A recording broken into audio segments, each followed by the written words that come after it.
विषय आज भी वही है। यात्रा सीजन शुरू होने वाला है। आप प्रबुद्ध वर्ग के लोग हैं और उस क्षेत्र से हैं कि जहाँ समस्याएं आपको भी झेलनी पड़ेगी। कांवड़ में मैंने सुना है कि यहाँ के लोग बच्चों को लिए दूध तक लेने में युद्ध लड़ते हैं। घर की रोजमर्रा की जरूरत को 1 महीना पहले पूरा करके रखते हैं, क्योंकि उस भीड़ में फिर नहीं हो पाएगा। इन्हीं मुद्दों पर हमें एक एक व्यक्ति से अपने सुझाव चाहिए कि शहर की धारण क्षमता कैसे बढ़े, जाम से मुक्ति कैसे मिले और सबसे ज्वलंत समस्या की मूलभूत सुविधाएं क्या है जो पहुंच है। आपकी ही राय, आपकी ही बात को आपके शब्दों के अंदर परोस देना। भाई इनको भी सुनिए, ये कहना चाहते हैं। एक संवाद यह भी माध्यम है कि आपकी बात को शासन प्रशासन तक पहुंचाया जाए। जो ये चर्चा विमर्श हुआ उससे निकल के ये चीजें आई। अब तुम देखो, क्योंकि दोनों दिन बैसाखी के दिन भी दो पूर्व मुख्यमंत्री स्वयं पुष्कर सिंह धामी इसी शहर में थे, वही जाम देखे। अब उनको भी इस पे कार्य योजना बनानी पड़ी, लेकिन कब? जब यह व्यवसायी वर्ग, ये व्यापार मंडल, ये आश्रम और ट्रस्ट के संचालक सभी मिलकर अपनी बात उठाएंगे तो निश्चित तौर पर इसका कहीं न कहीं लाभ मिलेगा।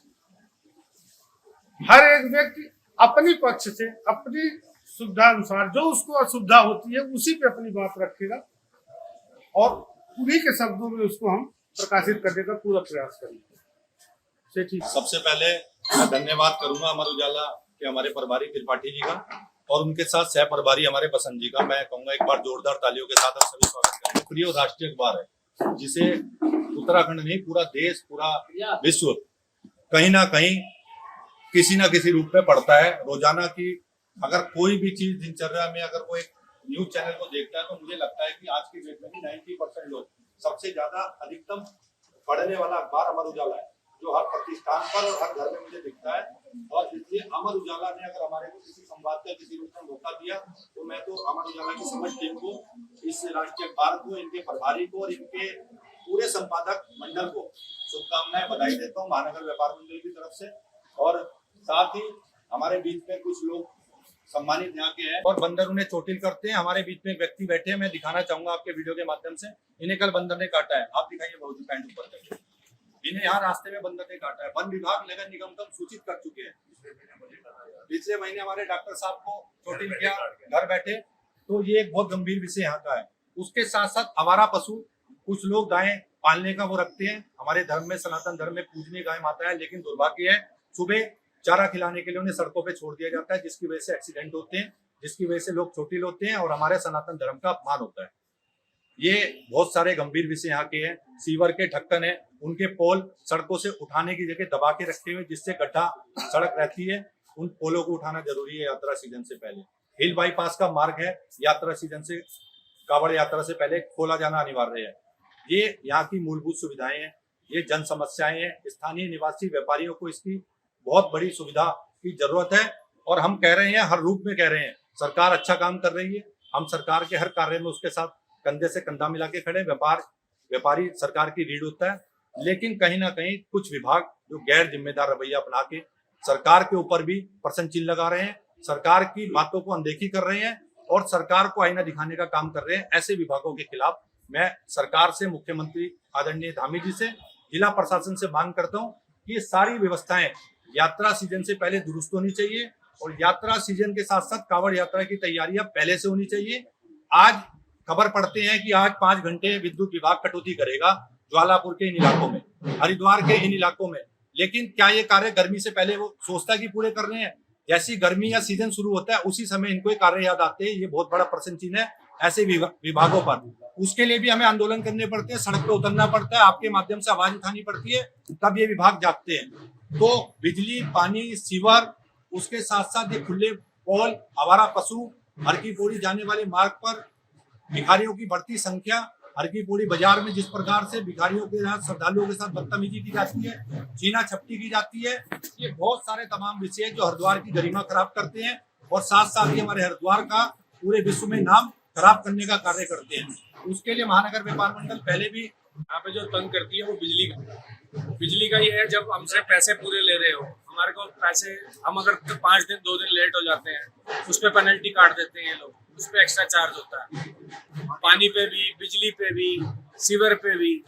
जब इन चीज़ों पे पैसे हमसे फालतू ले रहे हैं और टाइम पे ले रहे हैं, तो फिर बिजली टाइम पे क्यों नहीं आ रही और पूरी सिस्टम क्यों नहीं बिजली का सेट हो पा रहा?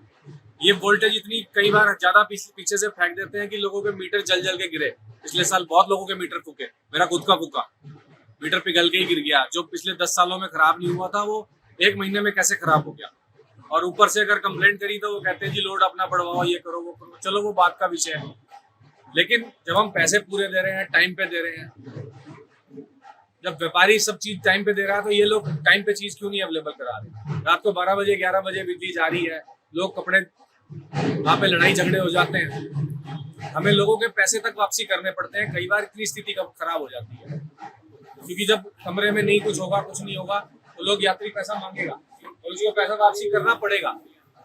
तो व्यापारी कहाँ से, कहने को व्यापारी चोर है और व्यापारी सबसे गंदा रेवेन्यू सब जनरेट करके सरकार को दे रहा है, और कहने को व्यापारी ही चोर है। तो ऐसा नहीं हो सकता। बिजली की चीजें तो इनको, बिजली और पानी तो कम से कम देना ही चाहिए। जब सब चीजें टैक्स हमसे पूरा लेते हैं, इनकम टैक्स पूरा ले रहे हैं, सब चीजें पूरी ले रहे हैं और बिजली चीजें पूरी दे नहीं रहे हमारे, तो क्या फायदा है? फिर हम धंधा करके हम अपने घर बैठे, हम सड़कों पे कटोरा लेके बैठे, यही होगा फिर, और क्या होगा इससे ज्यादा? सीवर लाइन का काम चल रहा है। सीवर लाइन की वजह से इतनी अवस्था फैली हुई है कि आने वाले जो व्यापार, ये यात्रा चलेगी ना, उसमें यात्री के साथ साथ पब्लिक भी परेशान हो जाती। सारी गलियां खुदी पड़ी, 4 बूंद बारिश की पड़ जाए तो इतनी कीचड़ हो जाती है, निकलना भारी हो जाता है। तो आगे आने वाले समय में इसकी कोई व्यवस्था करी नहीं इन्होंने। जो गलियां तैयार हो चुकी है जिसमें सीवर लाइन पड़ गई है, कम से कम उसे तो तैयार करवाना चाहिए ना। ये तीसरे दिन कुछ कोई ना कोई बहाना करके उसे खोज डालते। अगर उसकी शिकायत करो तो कोई कार्रवाई नहीं होती। मेरा आपसे उससे यही कहना है। सबसे बड़ा गंभीर विषय है। सरकारी फोन सरकार ने उनको दिए, तनख्वाह दी कि आपको फोन रिसीव करना है। बिजली घर में एक फोन है, वो सरकारी फोन है, उस फोन पे भी स्विच ऑफ या बिजी की टोन बजती है, जिसके काम आदमी अपनी शिकायत दर्ज नहीं करा पाता। और हम लोग आपके माध्यम से शिकायत दर्ज कराते हैं तो उस पर कार्रवाई होती है, लेकिन एक आम जनता की समस्या दूर नहीं होती। बिजली के साथ साथ पानी की समस्या, बिजली कटती है तो पानी, मोटर से चलने वाला पानी घरों तक नहीं पहुंच पाता। सुबह कामकाज का समय होता है, महिलाएं, स्कूली बच्चे परेशान होते हैं। उसके साथ साथ अभी आपने देखा होगा उत्तरी हरिद्वार में बिजली पानी के साथ साथ मुख्य विषय, इसके लिए श्रद्धालु और तीर्थयात्री आ रहा है गंगा जी के दर्शन करने। एक दिन वहां, 2 वहां, दीपावली के बाद दशहरे तक प्रावधान है गंगा जी में साफ सफाई का, गंगा जी के जल को, प्रवाह को रोकने का, उसमें साफ सफाई करने का। लेकिन दुर्भाग्य शमशान घाट से लेकर अन्य घाटों पर गंगा की अविरल धारा के साथ छेड़छाड़ होती है और सब मुक्त दर्शक बने तमाशा देखते हैं। उसके लिए संघर्ष की आपके माध्यम से तो जल की अविरल धारा बह रही है। यात्रा सीजन में अगर इस अविरल धारा के साथ छेड़छाड़ की गई, हम पुनः आंदोलन को बाध्य होंगे। हम आपके माध्यम से फिर विभाग को चेताना चाहते हैं, यूपी सिंचाई विभाग जो इसका जिम्मेदार विभाग है। उसके साथ साथ बिजली विभाग के खुले बॉक्स जो भूमि अंडरग्राउंड की गई थी, वो खुले बॉक्स जगह जगह जर्जर हालात में खुले पड़े हैं। उसमें हमारा पशु, गाय, आने जाने वाले छोटे बच्चे हाथ लगाने से, करंट लगाने से दुर्घटनाग्रस्त हो सकते हैं। उन जर्जर स्थिति खोल की सही की जाए।